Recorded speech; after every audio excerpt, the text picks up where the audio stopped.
AP EAMCET 2023కి సంబంధించి మనకి ఈరోజు పరీక్షా ఫలితాల గురించి ఒక అప్డేట్ అయితే రావడం జరిగింది. దాంతోపాటు మనకి ఫైనల్కి ఎప్పుడు రిలీజ్ చేస్తారు ఈ అప్డేట్ కూడా మనకైతే ఈరోజు ఒక న్యూస్ పేపర్ ఆర్టికల్లో పబ్లిష్ చేస్తారన్నమాట. మెయిన్గా వీడియోలోకి వెళ్ళే ముందు మనకి ఈ కాలేజ్ కూడా శాస్త్ర కాలేజ్ అన్నమాట. ఇది మనకి నెల్లూరులో అయితే ఉంది.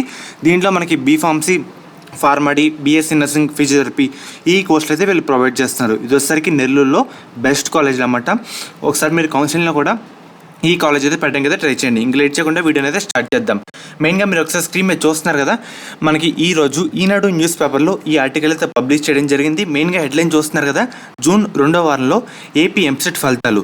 మెయిన్గా మనకి జూన్ 2nd వీక్ మనకి టెన్యూటివ్గా జూన్ 14th అయితే అనుకుంటున్నారన్నమాట.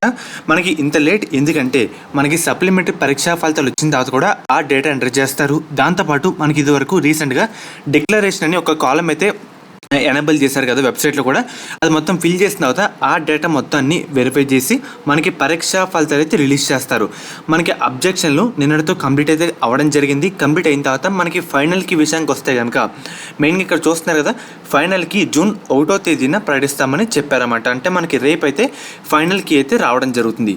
అండ్ అలాగే మనకి పరీక్షా ఫలితాల విషయానికి వస్తే కనుక June 2nd week టెనేటివ్గా June 14th అయితే అనుకుంటున్నారన్నమాట. ప్రజెంట్ అప్డేట్ అయితే ఇదే. మనకి న్యూస్ పేపర్లో కూడా ఈ న్యూస్ అయితే పబ్లిష్ చేయడం జరిగింది. మనకి ఇంటర్లో కూడా 25% వెయిటేజ్ అయితే ఉంది కదా, ఇది మొత్తం క్యాలిక్యులేట్ చేసి మనకి ఏంటంటే పరీక్షా ఫలితాలు అయితే రావడం జరుగుతుంది. ఇంతలోపే మనకి సప్లిమెంటరీ పరీక్షా ఫలితాలు కూడా వచ్చేస్తాయన్నమాట.